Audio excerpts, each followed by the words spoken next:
fantastic.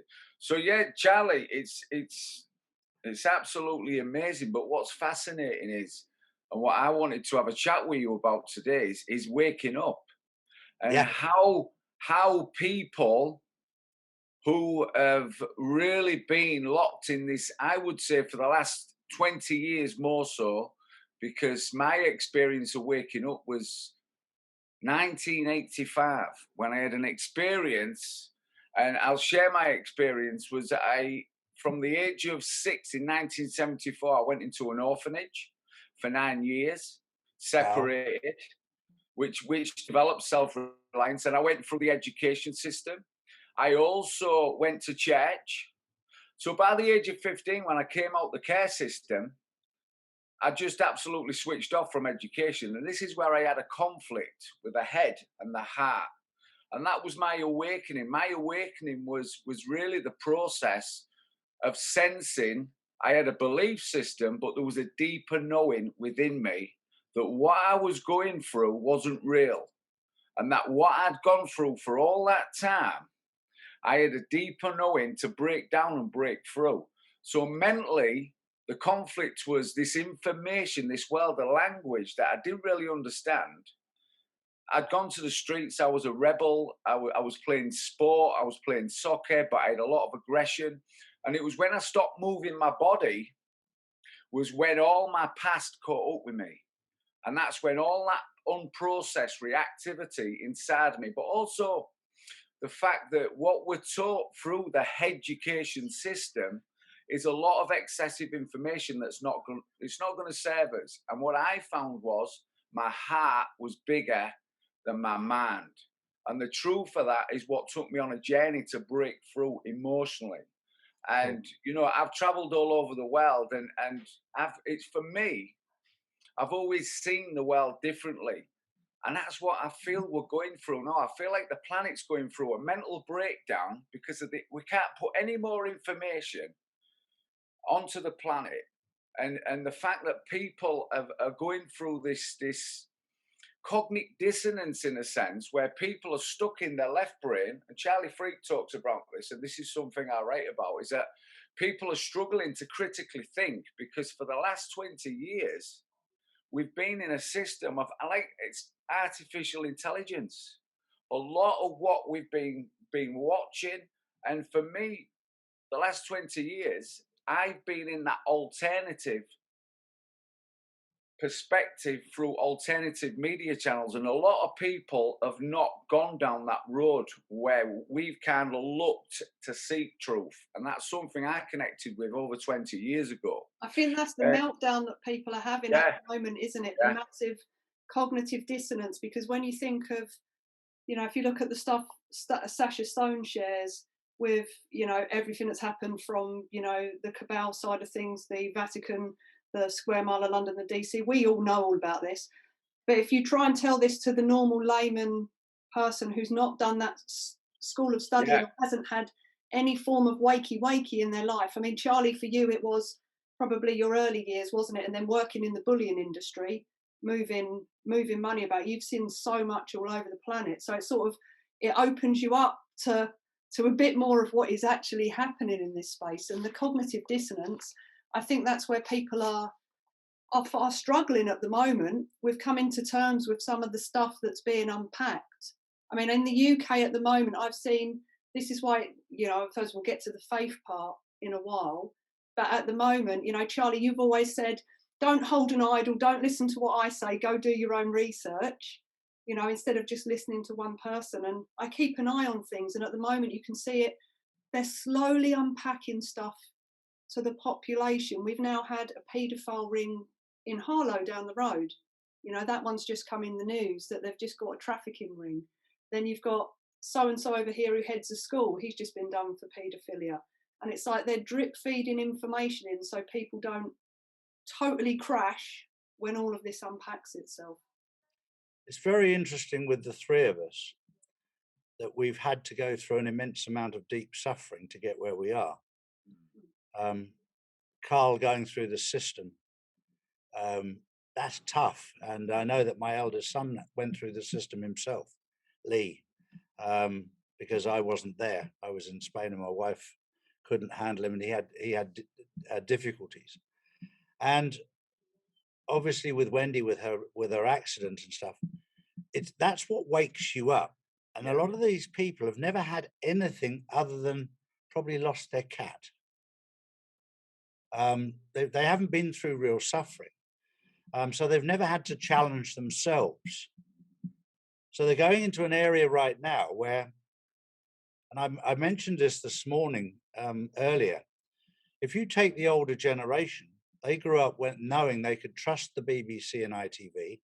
Yeah. They knew they could trust their doctor. We're not in those days anymore. Those days are long gone. And that's very, very sad. So I can understand why they've got this cognitive dissonance, because of the fact that everything they trusted in the past is now beginning to unravel as being untrustworthy. And that's pretty sad. But because of what the three of us have been through in our lives, we're prepared to open up and challenge things.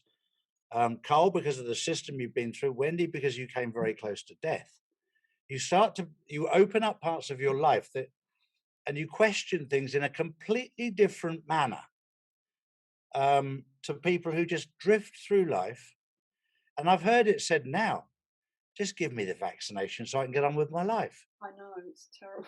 And of course, they go for the vaccination, and they've now got to wear 2 masks, and they still can't travel. And at what point do you wonder? I think that's part of why I am so baffled. I hold a lot of compassion. You know this about me, Charlie. I hold a big space of compassion for anybody. I don't judge. I've got no bias on the majority of things, and I'll listen to other people's opinions. And at the moment, I think this is the one thing I've been struggling with from the other side of it, coming from the enlightened side and I'm a seeker of truth. We were brought up with sayings that there's no such word as can't, and believe nothing of what you hear and only half of what you see. So I grew up in a family that made you search for the truth, go find out the information. Don't take his word for it. Why are you listening to him? So I've always sought to find an answer. And at the minute, with people just not looking, it baffles me how something can be in plain sight and your government is telling you the vaccine won't give you immunity. It's 95% effective, but they don't tell you at what, which is curious. It's like, my question is always, what's it effective at? And that you still have to wear a mask, social distance, and stay in lockdown. And at what point does the brain go, hang on, something's not right here? We're not all on board the same ship here.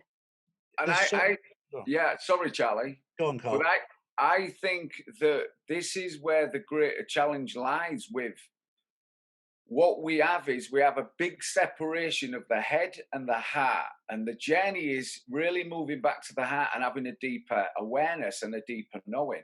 And this is why we've got a world of conspiracy, because there's so much disconnect and being controlled through information that's been coming through certain channels that people are just so worn out and tired to do the groundwork, to actually go within.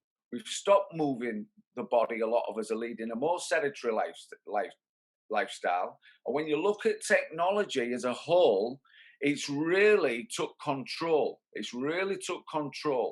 And people are so, the crossfire of information. So like you said, Charlie, is if you don't have a deeper awareness, if you've not gone through a suffering, if you've not gone through a life experience that's tested you on the most deepest levels to peel off the deeper layers to get to know who you really are, you're going to be really struggling with everything that's happening now. And that's where that fear comes in. There's like a frequency battle going on where people are jumping in their heads and trying to move back to the heart. Whereas for me, when this happened, for me, there was a relief in it, because I've been here for a long time. I've been on the journey. I'm writing the book about it, human biology, human technology. We're upgrading. We're moving into a new part of the cosmos, the Great Awakening. And a lot of people are so far from the Great Awakening because they've been stuck in a system. And this technology now has got people so stuck in their heads, in their human biology. And when we look at the left brain, it's the freeze, the flight, or the fight. Yeah. And a lot of people can't get out of that. And when we move to the critical thinker and we understand our nervous system, our electromagnetic energy system that's connected to a cosmos, we can then move to the fountain of youth, which is the heart, the bright, being able to be bright and be the observer in today's world with everything that's happening is a massive challenge. And for me, it's like with the quantum leap that's happening, we're in it now. Us three are in it now. And what I found amazing is, and I was listening to Sasha Stone because I got up an hour early, Charlie. But I was listening to Sasha Stone, and then I listened to Gene Deagle. Is that in this quantum leap we're in now, this great awakening, so many people have come together and interconnected to bring a truth. Well, let's just say to bring this energy, this frequency, and this vibration in so people can attune to it. Because so many people are either on victim FM, fear FM, and it's all based around fear, angry FM, frustrated. And if you're not able to move through that, if you're stuck in your head in that biology, you're going to find the challenge to move through this process very difficult.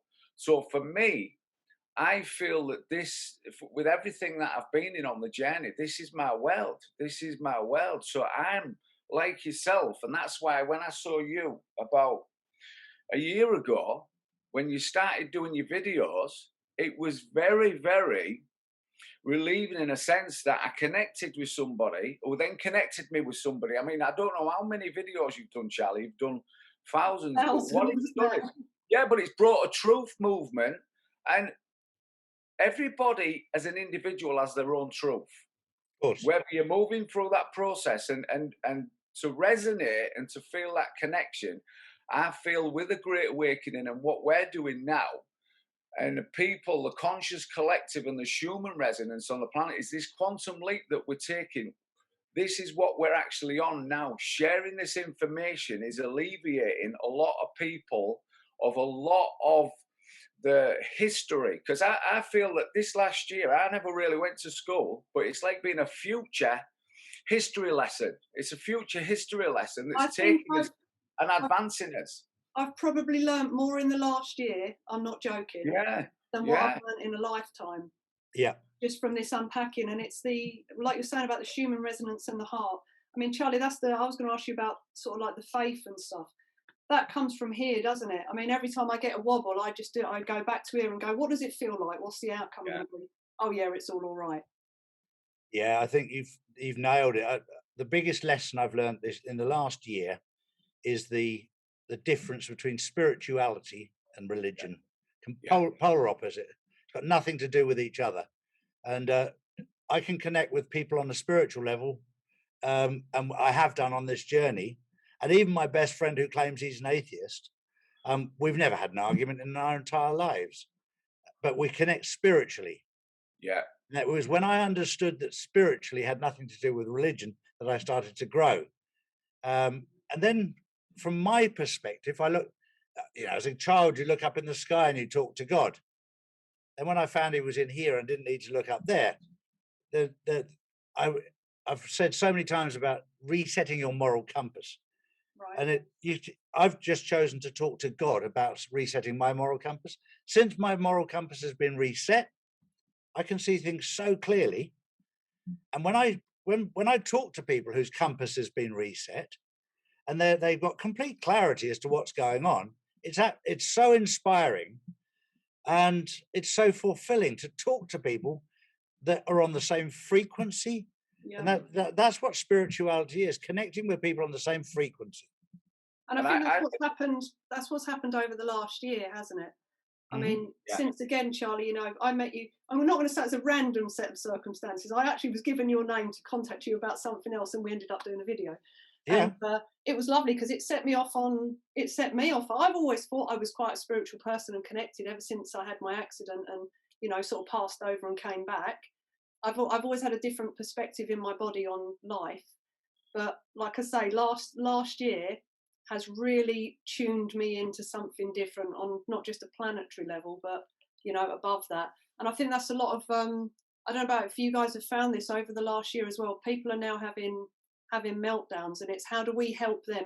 Not that we're here to help everybody else, but give them a bit of guidance on how we stay in a bit of balance and, sort through all the chaos. Yeah, all the chaos. to get some balance, because I'm working in mental health.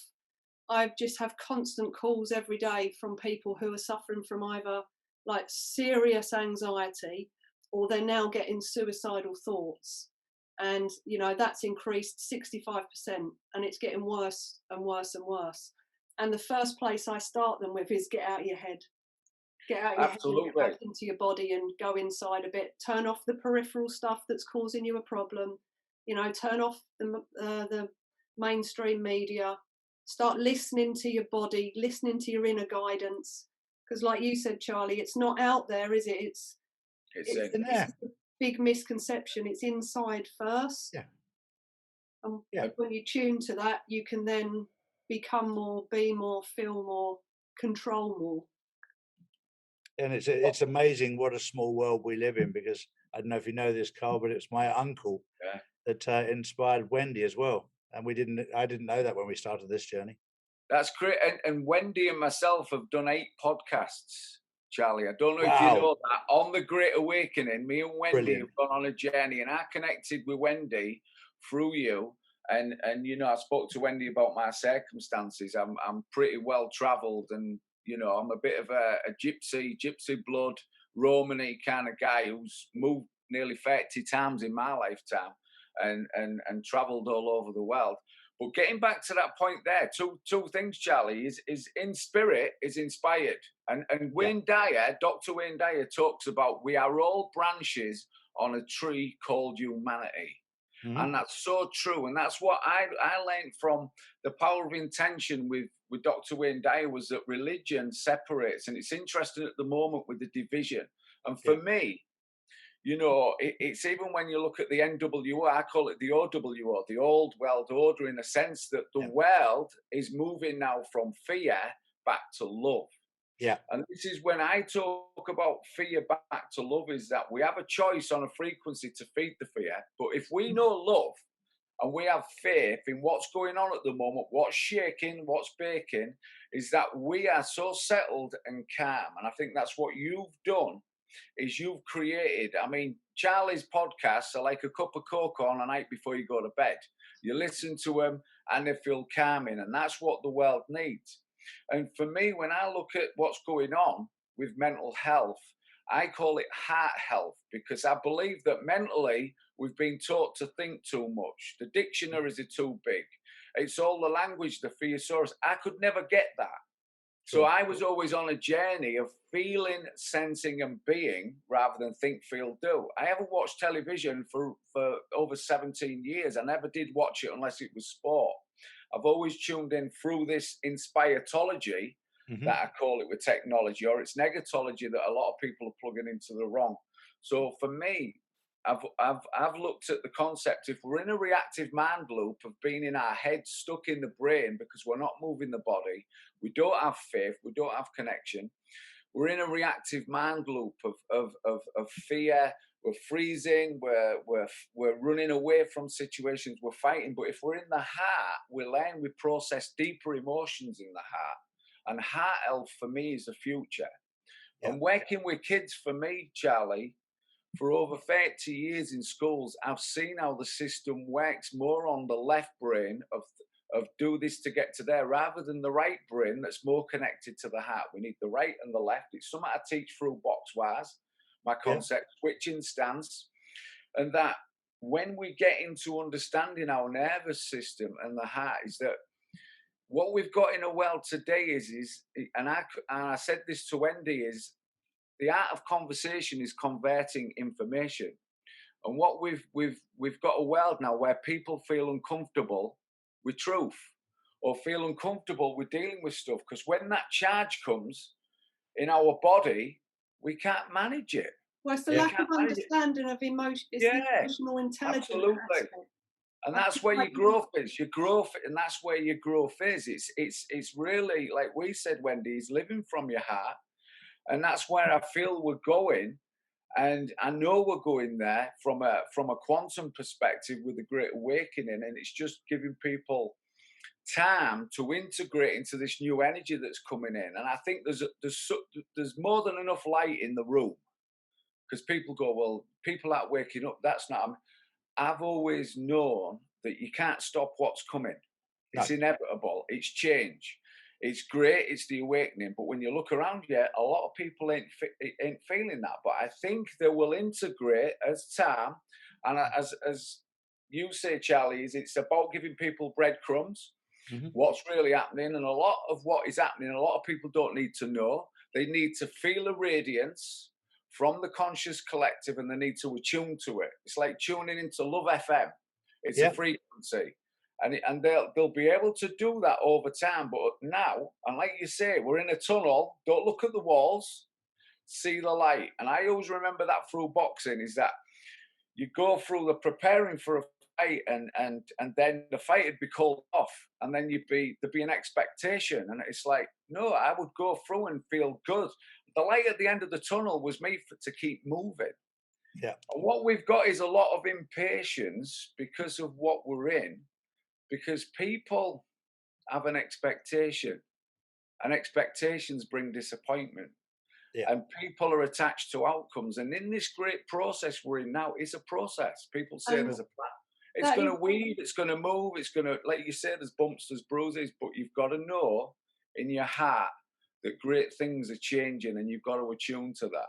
and the timeline, there's no set timeline. And I think, I don't know, Charlie, if you've been getting it in the neck a little bit lately, because you're saying things are happening, get your popcorn out, you know, it's an enjoyable show. I mean, I feel the same as you, because I see the bits, I pay attention and see the little Sure. bits.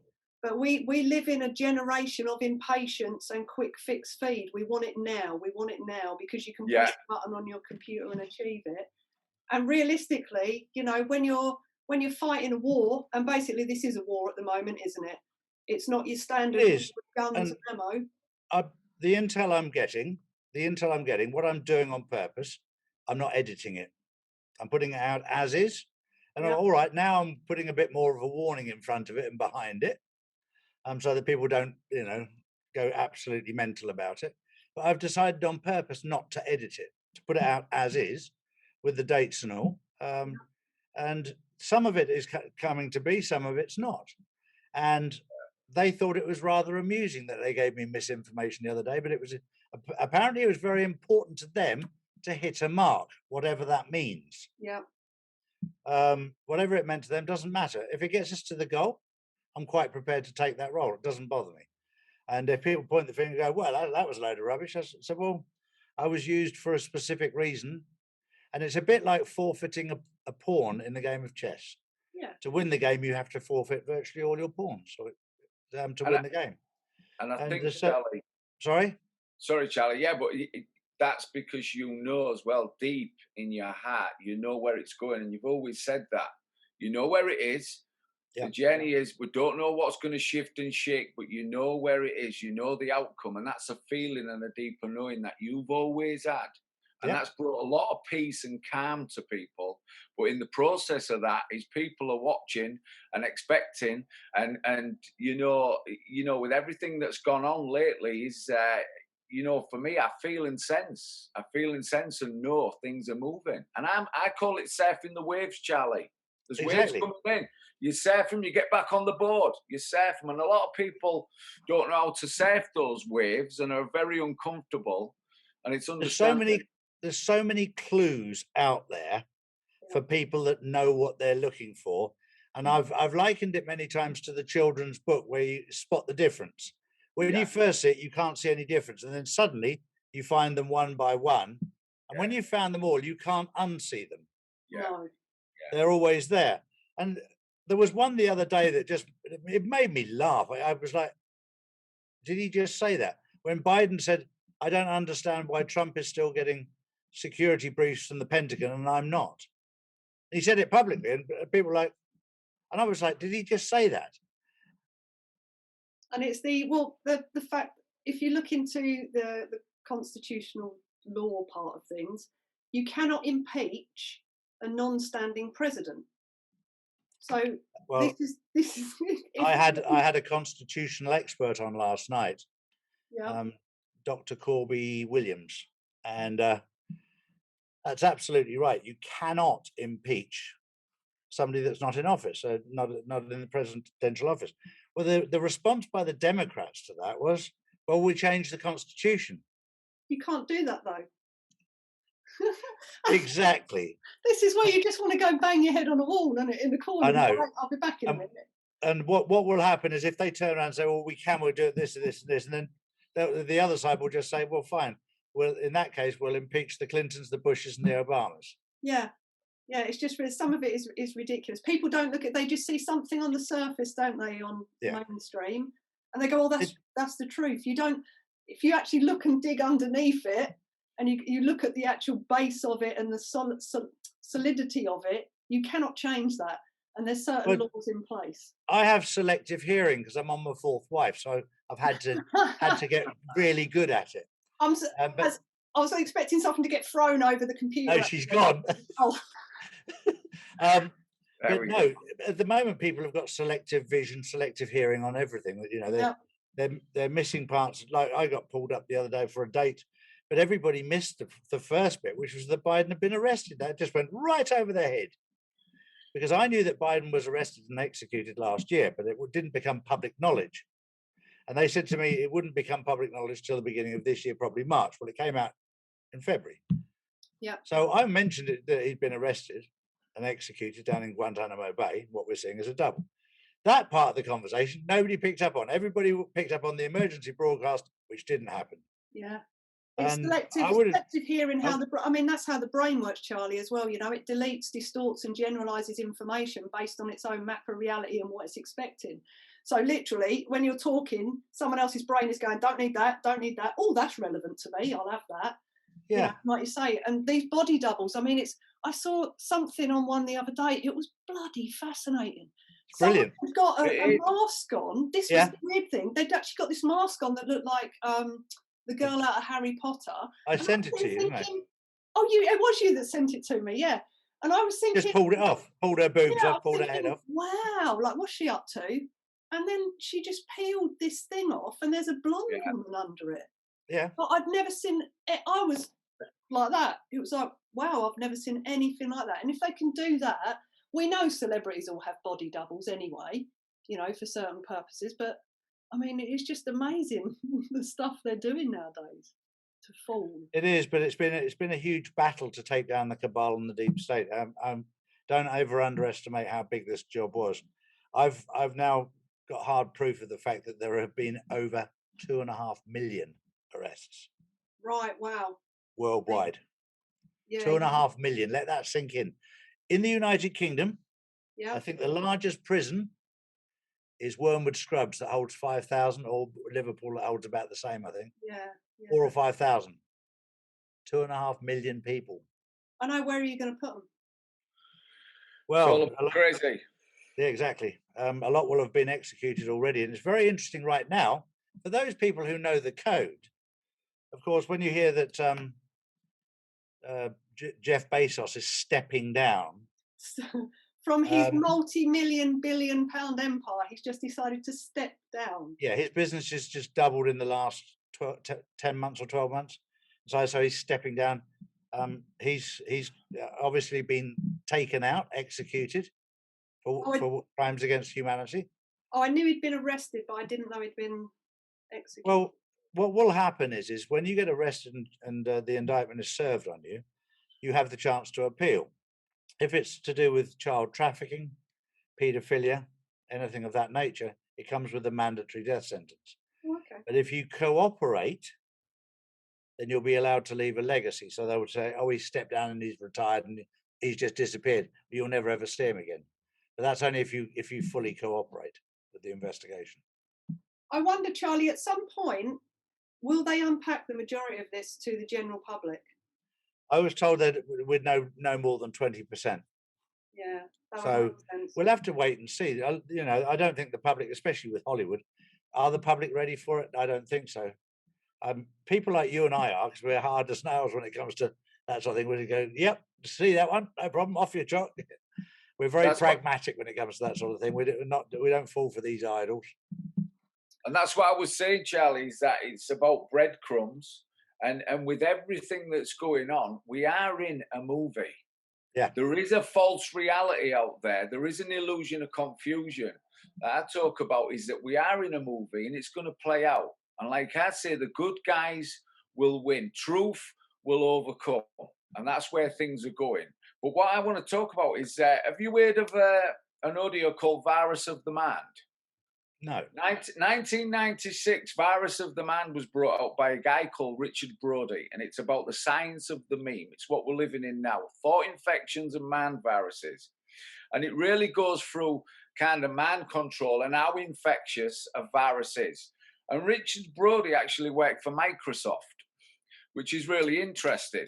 So Virus of the Mind is something I listened to in the early 2000s, but I used to do my talks and when I do my talks, I would talk about the infectious contagious virus attitude and behavior and my work with kids and youth and all of that. And that's what I saw in the late 90s. But it's interesting, this audio came out, and it's exactly what's been happening as well through the media, which is how powerful the whole process of what's going on with mainstream. And if you haven't been tapping into the alternative, you're going to be sucked into that external vacuum, that false reality, that illusion. And it's just fascinating to see. And like Wendy was saying, that this movie that we're in will probably play out when we've come out the tunnel. Yeah. People will get to see it without all the excessive, because people who've been down the rabbit hole, and we know with conspiracy theories, and I say, you know, a lot of us are conspiracy therapists, which means we've connected the dots. But I think the most important thing you've got to have at this moment in time, Charlie, is a PhD in BS management. Yes. If you haven't got a PhD in BS management, this crossfire of information is going to suck you in and suck you out there.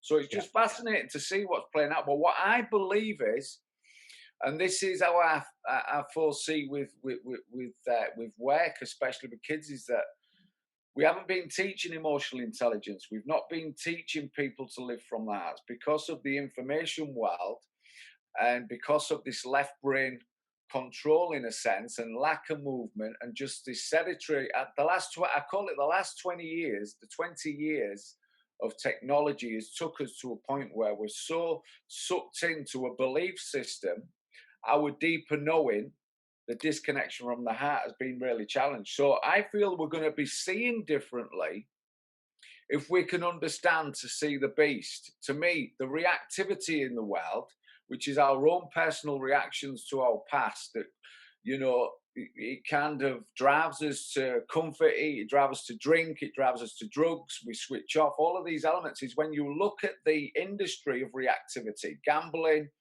the hospitals, the sickness, the ill health, is that when we can see reactivity, we can exercise a responsitivity to make the right decisions, which for me is living from the heart. Sure. And when we do that, we can start to see different. And I was talking today, I was listening to Sasha Stone, and it is so true about seeing from within, that they say we've got 3 eyes, we've got 2 to look with and 1 to see with. And a lot of us are not switched on and tuned in to that greater purpose we all have within. And I feel blessed that I've been on the road to develop that and live that. And a lot of people have not. It's the getting back again to the understanding that all the power you have is within you. It's not without you.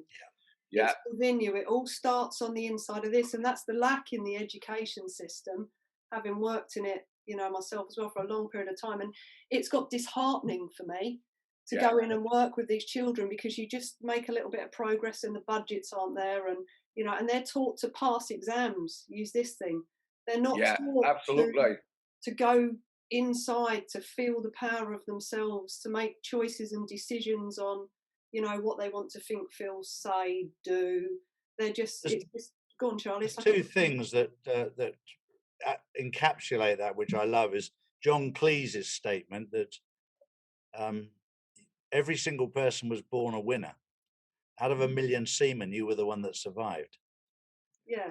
So if you start failing in life, it's down to you. And the other one that I love is it's the same boiling water that hardens an egg, that softens a potato. It's not the surroundings which makes you, it's what's inside you. Yeah. Yeah. And your uncle David, who ties us both in together, David always used to say to me, and this was one of his main sayings, you know, there's a spark of greatness inside everybody. There is. How do you ignite it? And that was what his life's work has been about, igniting, helping people ignite the spark of greatness they have on the inside. Sure. But you're connecting to something greater. And for me, Charlie, which really rounds things up, is the ability to surrender to something greater. And for me, I call it, and writing about it, is the flow. That we're all connected to a goodness of God. Like you said, you know, you see so many different religions, and you have experiences of seeing how they interact and interconnect. They have no hatred. They have no. All of this has come from. We're taught to it in a way, but when you think of the greater spirit and the source, we're all connected. We're all connected to it. We've just become so disconnected because we're stuck in here because of technology. One of the sheikhs said to me 10 years ago when I met my wife, well, you know that you'll have to convert to being a Muslim. And I said, says who? It's not in the Quran, not in the Bible, it's man-made. And that it's amazing how many things have become man-made to create division. Oh, you can't marry one of our girls if you're not one of the same. If you're a Catholic, you can't marry a Protestant. If you're a Jew, you can't marry a Muslim. It's like, really? Says who? Yeah, according to who, from where? Yeah, according exactly. to who? You know, at the end of the day, we're all God's children. Every single one. Doesn't matter whether you're black, white, yellow. It doesn't make any difference at all. Whether you're man, woman, it makes no difference. Everybody has an equal value. Yeah, in God's 100%. eyes. Yeah, and again, that always brings me back. My mum and dad are just, I love them to bits for the stuff they instilled in me and my sister. But one thing they always instilled in us, because we grew up in a pub, everybody's money is the same colour. Correct. It doesn't matter who you are. It doesn't matter where you come from. We used to have tramps to like multi-millionaires in the pub and everybody in between. You treated every single one of them exactly the same. No one was special. All their money was the same colour. Yeah. And that was such a lovely level playing field to grow up in, because then you never grow up looking at idols and thinking, oh, you know, that person's so special because they have this, or oh, I won't speak to them because they've got the wrong trainers on. You know, you just have this level playing field. And I mean, yourself, Charlie, because of your early religious experiences, I mean, that's just the same as multi-stream media. Our media at the moment, isn't it? It's just, you know, it's a one-word thing that you're taught to believe. That we should have a round table, you, me, and David, because I'd be fascinated to hear how because he had to leave the religion so he could pursue his goal of being an athlete and going to the Olympics in Mexico. And there was one before. Oh, he went. Yeah, he did 19. He got his gold medal in the hurdles in 1968. That's right. That's right. Yeah. But I believe if my mother was right, that he left the religion in 1959, which was the year before I was born. Oh, okay. Yeah, we'll have to see if he's up for that. I know he's gonna jump on my radio show at some point, which would be lovely. Yeah. I've got so much love and respect for that man. He gave me so much in my early career. Yeah, he's a wonderful man. His wife's wonderful. The family are wonderful. Yeah, he's got wonderful llamas as well. Just around. There we go. Yeah. Down in Wiltshire. Yeah, absolutely gorgeous. Do you guys mind if I just read out a poem that someone sent me that's really relevant to now? Please. Yeah, this was actually inspired by you, Charlie. So this is a really good friend of mine called Mark Edwin Haynes, and he's called it When Hope Seems Lost. When all hope seems lost, the perils of life stricken deep, when blazing heat becomes frost, the fear illusion inside does seep. Digital warriors holding a line, engaging the unconscious angered foe, inside self-knowledge of the power divine, courage to expel a golden arrow. A directed shot is all it takes, rocking their old world to its very core. See how the conspirators squirm and shake, so-called conspiracy theorists opening secret doors. Complicity in abundance forms mental masses, virtue signalling from behind a pointless mask, inflicting polluted breath for all classes. For the danger they are in, there is no cognitive grasp. They point vociferous fingers with dishonourable hate, defending a system that cures no ills, not realising what it is to be true to their fate, rattling around full of ignorance and big pharma pills. Are they all blinded or just refusing to see? Putting their trust and following the science, trusting crooks and liars instead of ye and thee, the authoritarians insisting on totalitarian compliance. So when will the rest of the souls all start to wake up, turning their minds from night into the light of day, taking information from truth's deep cup, enlightening all their realities in such a beautiful way? New awareness is raising the vibrations, removing the fermented, inserted, deathly chills, sweeping away the darkness cast across all nations, amazing the power of united, courageous wills. And that was, he sends his regards to you, Charlie, because he was pretty much inspired by you Beautiful. and your year's worth of work for that. I think that's quite poignant, really. It is. It's well written, very well written, and yes, very much to the point right now. You know, I think the three of us are just in shock at the amount of people who just can't see anything. Yeah. I've got to a stage where I've had to back off with people because they're just going into a deeper sleep. I think holding the space of compassion, I think that's what I've done. My big lesson, it's been really interesting. My lesson, I think, for the year has just been hold compassion for people, hold a space of light. Absolutely. The planet's going to get there at some point, because I mean, I don't know about you guys, but I'm feeling the resonance shifting daily. We're going to get there. So I just literally hold a space. I judge no one. I stick light in it, and I just let them be where they are, because it's going to be a big old shock when this unpicks.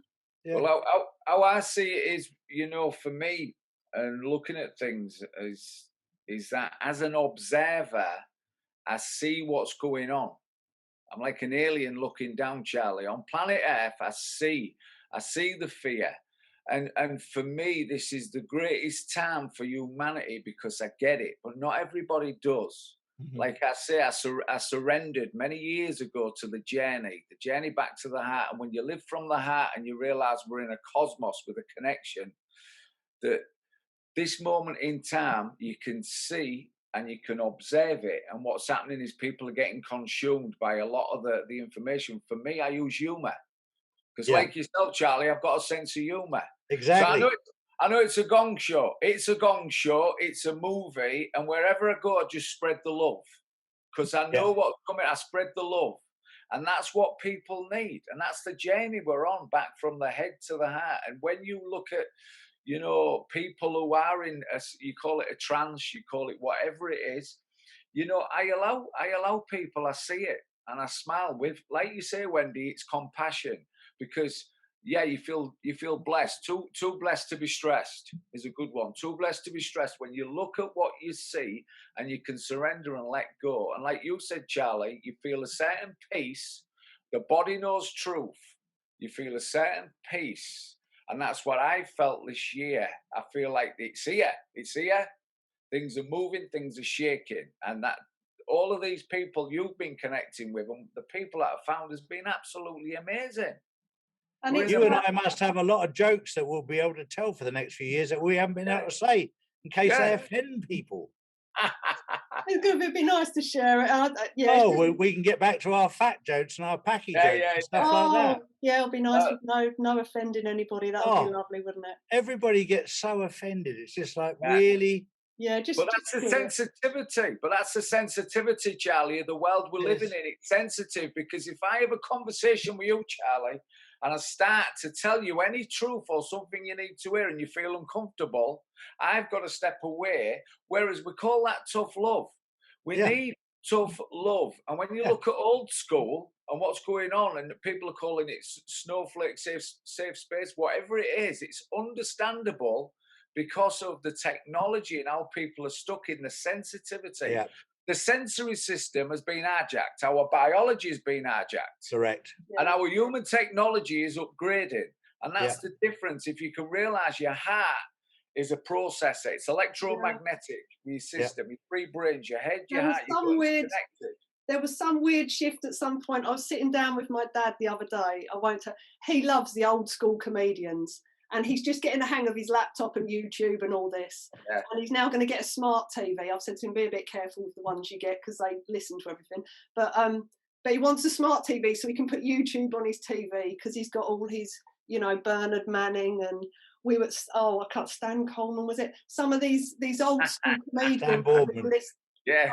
Oh, he was showing me some stuff. I was crying. I was going, oh my Lord, you couldn't put that on the TV now. Do you know what I mean? I still love Jethro from down in Cornwall. Oh God, yeah, we love Jethro. We love it. He is hysterical. He really is. There's some great people that have been taken off. Like Jim Davidson was, he was always naughty, but we always knew he was naughty. That's why we loved him. Yeah, Freddie Starr, he was another one. Some of the stuff over the edge. You get shot for now. But yeah, I mean, it just is. We need to bring back a lot of love and laughter, don't we? And like you say, Charlie, just hold the faith. Yeah. Could you imagine playing Benny Hill nowadays? No, I think that's been banned, hasn't it? That was just hilariously funny, wasn't it? It was funny. But you got these snowflakes. Oh, you can't be watching that. That's terrible. No, I think we need to go back to some old-fashioned values. Hold a bit of love and space for people, and just put some humour back into stuff. Exactly. Put a smile on people's faces because laughter takes away fear. Oh, it does. You can't have them both in the same space, can you? You can't. That's it. So maybe we should have that as a mission for the next 6 months. Share some laughter. Yeah, exactly right. But thank you for having us both on today, Charlie. It's been a real pleasure. Thanks for coming on, Carl. You're in Canada right now. Yeah, absolutely. What part of Canada? Edmonton. Okay. Edmonton, Canada. Yeah. Very nice. Yeah, I love it. It's beautiful. And my life and my journey brought me to Canada, and it's the first time I've felt home. In all of my travels, I've traveled all over the world, and it's been kind of a lone journey in a way, Charlie. But you get to learn to know more about yourself, and when you can be at peace with yourself in this world, especially with everything that's going on now, you build that self-reliance, and you know that there's a flow that we're in, there's a connectivity, and there's a power that we have. And like you say, that self-responsibility to become aware of it and activate it and live and keep moving. And the affirmation I use at the moment is, keep the faith, spread the love, and trust the process. Exactly right. Spread the love, trust the process. But I want you to say that's a new slogan for your video, Charlie. Absolutely. Yeah. Well, it's a process, isn't it, Charlie? But I want you to say a quick hi to friends of mine, because people are putting your videos out. Jess and Fuji, if you can say a quick hi to Jess. Jess and Fuji. Yeah, Jess and Fuji. Yeah. Fuji. Friends of mine. Fuji. Where are Jess and Fuji then? They're in one's in the UK and one's in Canada. But what I've been doing is because you have spoken to such a versatile group of people, amazing, from the top to, and I don't mean the top, I'm on about experts in certain fields, and the videos that you've constantly... thank you, Jess and Fuji. I really appreciate that. And you've been churning them out. How many videos have you been doing a day, Charlie? Today I've got 4, I think, 4 or 5 today, but normally 3 or 4 a day. It's like the truth tribe, isn't it? You've got the truth tribe going, and you've got to find your tribe in life. Carl, you're a bit like me. Yeah. If somebody locks you up in a room, we're looking through all the cupboards trying to find out what's going on. And that's what I've been doing. I've been locked up. In 2019, I did 176 flights, 1 million air miles. Yeah. And so suddenly in 2020, I was not flying, so I've got to be doing something. Yeah. This is what I'm doing. It wasn't planned, but I'm loving it. Yeah. And it's been a beautiful experience to meet you, Charlie, and watch your stuff. I've got you on the radio show next week as well. I'm looking forward to that. Sunday morning. That would be lovely. Really looking forward. It'd be nice to interview you for a change. Fine, yeah, no problem at all. Be absolutely brilliant. But Charlie, thank you so much. Sorry. Go on, thank you. Yeah, and Wendy, I want to say thank you to you, because it was through you I connected with you through Charlie, and I think that has been the greatest thing that's happened this year is just with all the conspiracy theories and people, this is that people who've come together to share and look at alternative perspectives. And like you say, Charlie, do your research, have connected and given hope. People Yeah. call it hopium. A lot of people ain't taking it. You've got to have some hope with what we're in. And we know at the end of the day, through our own experiences, that things are shifting, things are shaking. There's a great awakening. But I'm so appreciative of yourself, Charlie, and what that has opened up. And that's why you've got 10 million followers, and yourself and like with Wendy and the people I've connected to. It just brought so much inspiration for the It's made you. future. I'll tell you what it's done. It's made you realise on this planet that there are a lot of bloody good people that are Yeah, doing some really good stuff to actually get us to a really good space. And that, like you say, hope for the future. Love it. Very much so. There's some great people I've been in contact with, and I'm grateful for the opportunity to be able to talk to all these people. Indeed. Charlie, thank you again for hosting us. It's been fabulous. I look forward Thank you very much. absolutely. Always a pleasure. Thank you, Charlie. And Take care. enjoy your new studio. Yeah, will do. Cheers.